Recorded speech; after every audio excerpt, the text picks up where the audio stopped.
కోపపడుడి గాని పాపము చేయకుడి. సూర్యుడు అస్తమించు వరకు మీ కోపము నిలిచి ఉండకూడదు.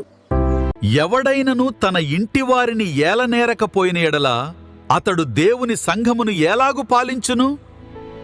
మొదటి నుంచి ఉన్న జీవవాక్యం గురించి మేము విన్నది, మా కళ్ళతో చూసినది, మా చేతులతో తాకినది, యేసుక్రీస్తు శరీరధారి అయి వచ్చెనని ఏ ఆత్మ ఒప్పుకొనునో అది దేవుని సంబంధమైనది.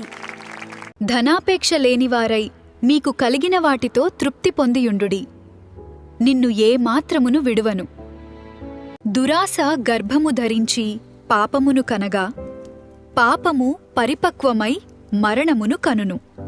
కాబట్టి యేసు అందర్నీ ప్రేమిస్తాడు. మనం ఈ శుభవార్తను మన పొరుగువారికి మరియు స్నేహితులకు పంచుకోవాలి. కొందరు ఆలస్యమని ఎంచుకొనున్నట్లు ప్రభువు తన వాగ్దానమును గూర్చి ఆలస్యము చేయువాడు కాడు. అంత్యదినములలో అపాయకరమైన కాలములు వచ్చునని తెలిసికొనుము. దేవునికి లోబడియుండుడి, అపవాదిని ఎదిరించుడి, అప్పుడు వాడు మీ యొద్ద నుండి పారిపోవును. యెహోవా, నీవు మా మధ్యనున్నావే, మేము నీ పేరు పెట్టబడిన వారము, మమ్మును చెయ్యి విడువకుము. యెహోవాయే నిజమైన దేవుడు, ఆయనే జీవము గల దేవుడు, సదాకాలము ఆయనే రాజు.